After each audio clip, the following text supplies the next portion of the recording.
Carta de Paulo aos Romanos, capítulo de número 5. Justificados, pois, mediante a fé, temos paz com Deus, por meio de nosso Senhor Jesus Cristo, por intermédio de quem obtivemos igualmente acesso pela fé a esta graça, na qual estamos firmes, e gloriamo-nos na esperança da glória de Deus. E não somente isto, mas também nos gloriamos nas próprias tribulações, sabendo que a tribulação produz perseverança, e a perseverança experiência, e a experiência esperança. Ora, a esperança não confunde, porque o amor de Deus é derramado em nosso coração pelo Espírito Santo que nos foi outorgado. Porque Cristo, quando nós ainda éramos fracos, morreu a seu tempo pelos ímpios.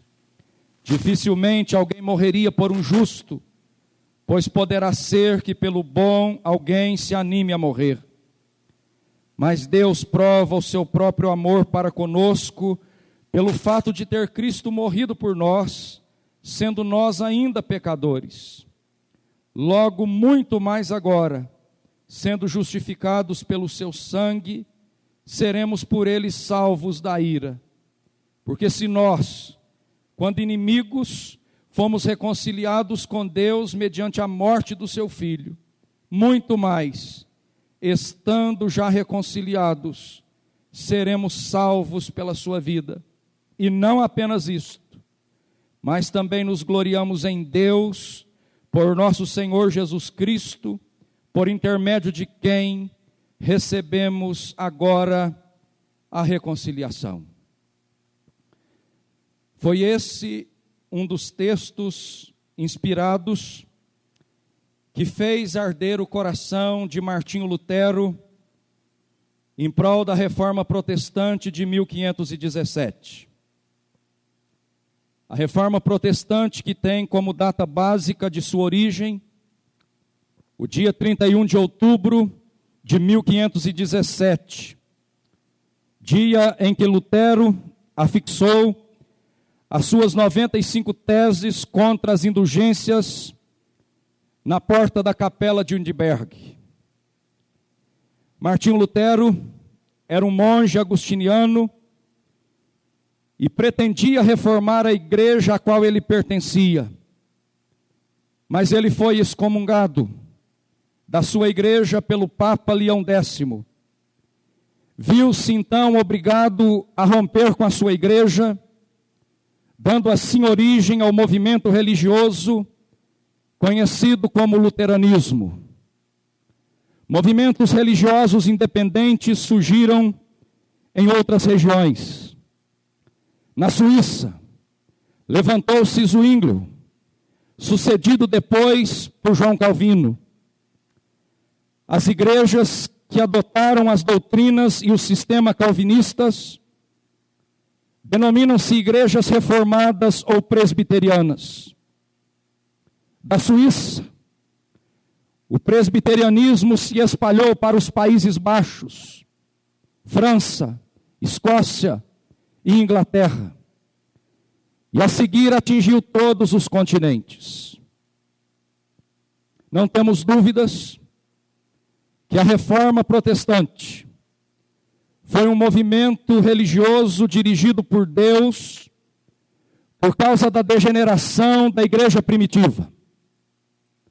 No ano 323, por um decreto do imperador Constantino, o cristianismo passou a ser a religião oficial do Império Romano. Cessaram as perseguições contra a igreja. E muitas pessoas, sem serem verdadeiramente convertidas, entraram para a igreja. A atuação de tais pessoas e a influência do mundo pagão levaram a igreja a adotar doutrinas e práticas que chocavam brutalmente com os ensinos bíblicos. Por exemplo, no ano 375, foi instituído o culto aos santos. No ano 431, institui-se o culto a Maria. Em 503, surgiu a doutrina do purgatório. Em 783, foi adotada a adoração de imagens e relíquias. Em 1090, inventou-se o rosário. Em 1229, foi proibida a leitura da Bíblia. E muitas outras inovações. Mas felizmente, Deus, através da reforma, levantou homens para conduzir o seu povo de volta à Bíblia. Levantou homens para conduzir o seu povo de volta ao Evangelho Santo e Sagrado. Então, irmãos, creio que é assim que nós devemos ver a reforma protestante. Um movimento religioso, orientado por Deus, para conduzir o seu povo de volta à Bíblia. E há uma máxima da reforma protestante que diz: igreja reformada, sempre se reformando. Creio que há algumas maneiras de pensarmos sobre esta máxima. Igreja reformada, sempre se reformando. Primeiramente, essa máxima pode ser uma interpretação de Romanos 12:2. Não vos conformeis com este século, mas transformai-vos pela renovação da vossa mente. Mas creio também que esta máxima pode ser interpretada como renovar constante dos princípios da reforma protestante na vida da igreja que protesta. O que Paulo nos ensina nesse texto que lemos foi o que a reforma protestante realizou. E o tempo não nos permite enfocar tudo que esse texto tão rico traz para os nossos corações nessa noite. Mas eu quero meditar com vocês sobre 3 resgates importantíssimos que a reforma protestante efetuou. Primeiramente, através da reforma, redescobrimos a paz com Deus. Paulo diz que fomos aceitos por Deus e que esta obra de Deus nos aceitar, ela é uma obra do Senhor Jesus Cristo. Justificados, pois, mediante a fé, temos paz com Deus por meio do nosso Senhor Jesus Cristo. Sabemos que a nossa história é dramática. Por livre escolha, desobedecemos a Deus, rompemos a comunhão com Ele.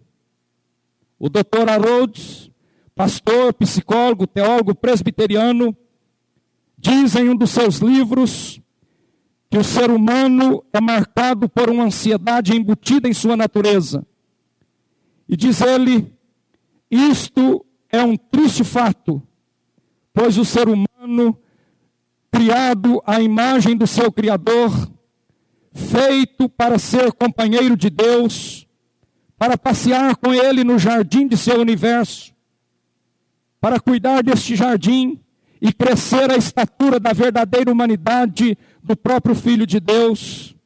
Mas diz ele, eis que o companheiro rejeitou a companhia, e agora esse homem anda só, aborrecido consigo mesmo.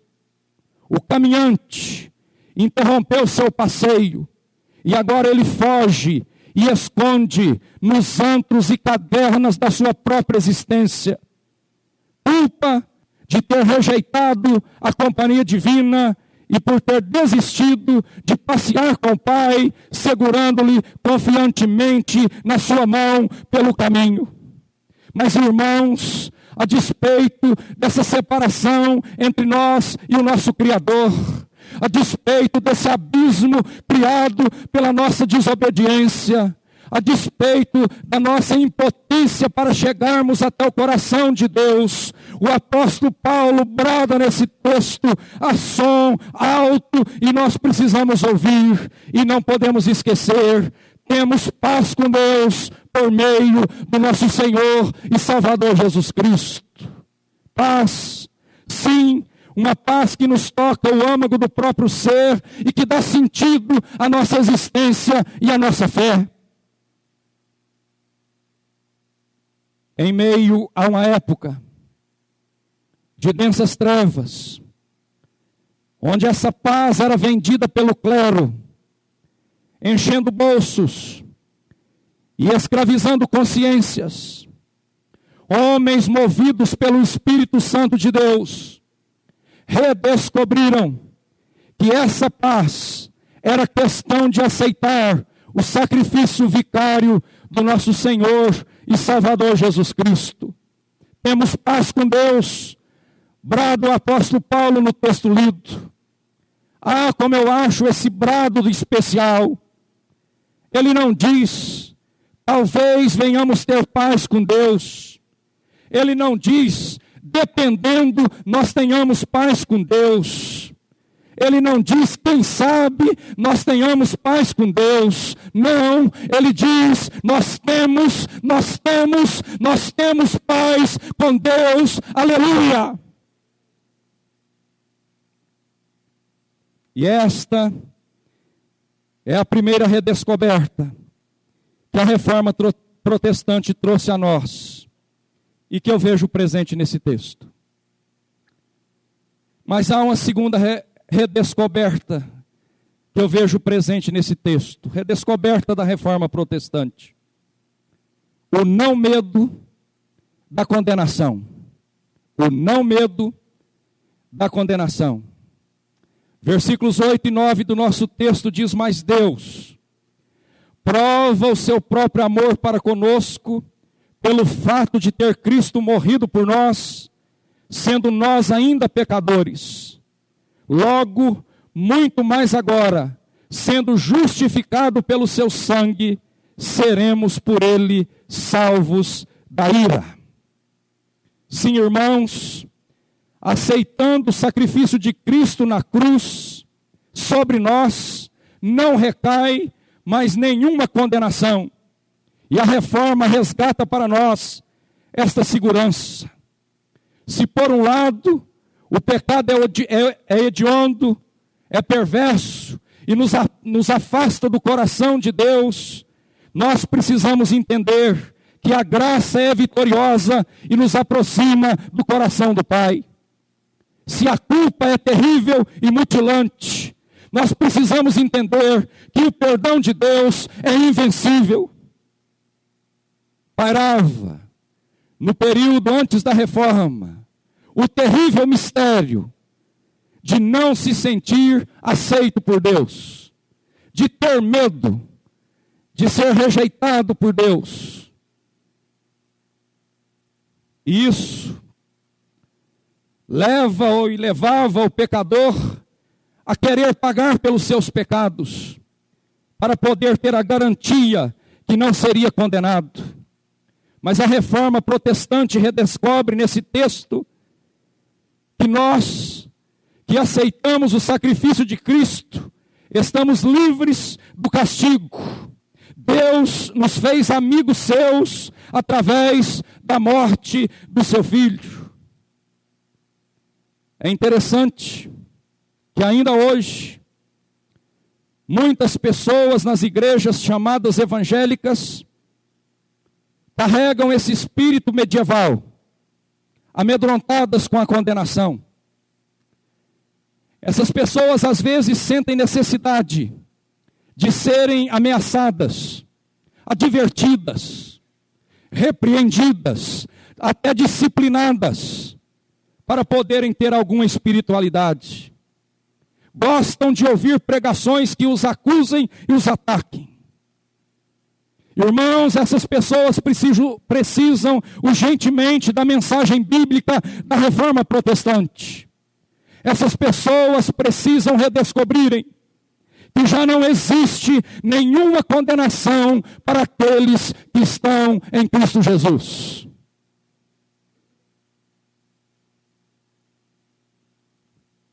E essas duas redescobertas, ao meu ver, traz para nós uma terceira redescoberta importantíssima. Redescobrimos uma fonte impressionante de saúde psicológica, emocional e espiritual. Eu me preocupo muito com as religiões que estão adoecendo as pessoas. Nós estamos vislumbrando diante de nós um grande exército de evangélicos, entre aspas, doentes, psicologicamente doentes, emocionalmente doentes. A maioria das pessoas que procuram psicoterapia vão ali porque estão trituradas pelo medo, pela culpa e pela ansiedade. E o vilão dos medos é o medo do futuro e da morte. É por isso, irmãos, que o Evangelho, quando interpretado do ponto de vista reformado, nos proporciona saúde emocional, saúde psíquica. Porque esse Evangelho nos apresenta o Cristo vivo, que venceu por nós a morte, que cravou os nossos pecados na ensanguentada cruz do Calvário. E o versículo 9 do nosso texto afirma: logo, muito mais agora, sendo justificados pelo seu sangue, seremos por ele salvos da ira. E hoje, com toda a saúde emocional, nós temos condições de afirmar: porque ele vive, temor não há. Pois eu bem sei que a minha vida está nas mãos do meu Jesus, que vive está. E quando enfim chegar a hora em que a morte enfrentarei, terei vitória, verei na glória o meu Jesus, que vive está. Aleluia!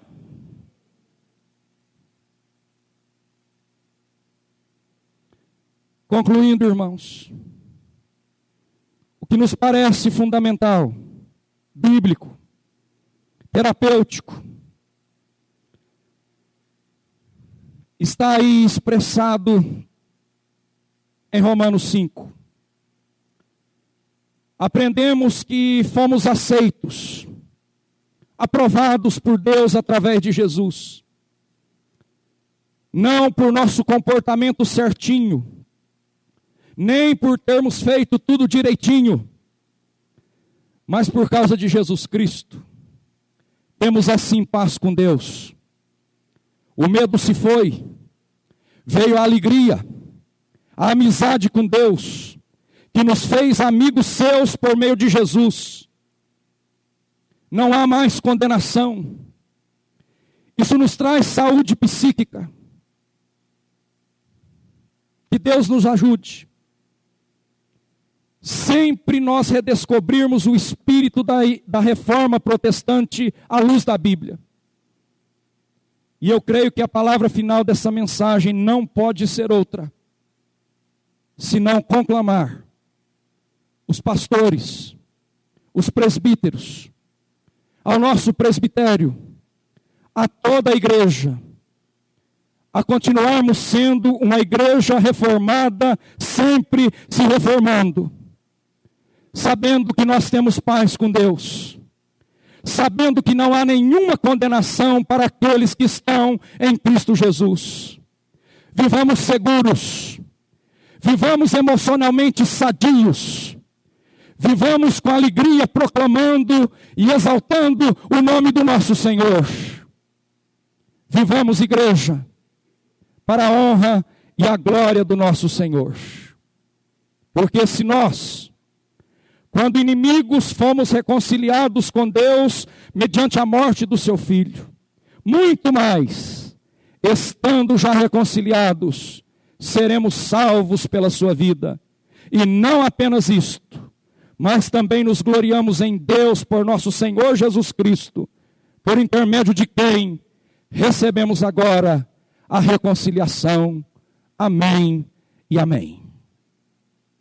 Senhor, obrigado por essa noite. Obrigado a Deus pelos atos culticos celebrados aqui nesse lugar. Obrigado pela tua palavra. Obrigado porque nós temos paz com o Senhor. Obrigado porque nós não temos dentro de nós o medo da condenação. Obrigado porque isso nos traz saúde emocional. Ó Deus, nós queremos continuar sendo igreja reformada, reformando sempre. Nos ajude, Senhor, a cumprirmos cabalmente com a nossa função de sal e luz deste mundo, a cumprirmos com o ministério de proclamação da Tua palavra.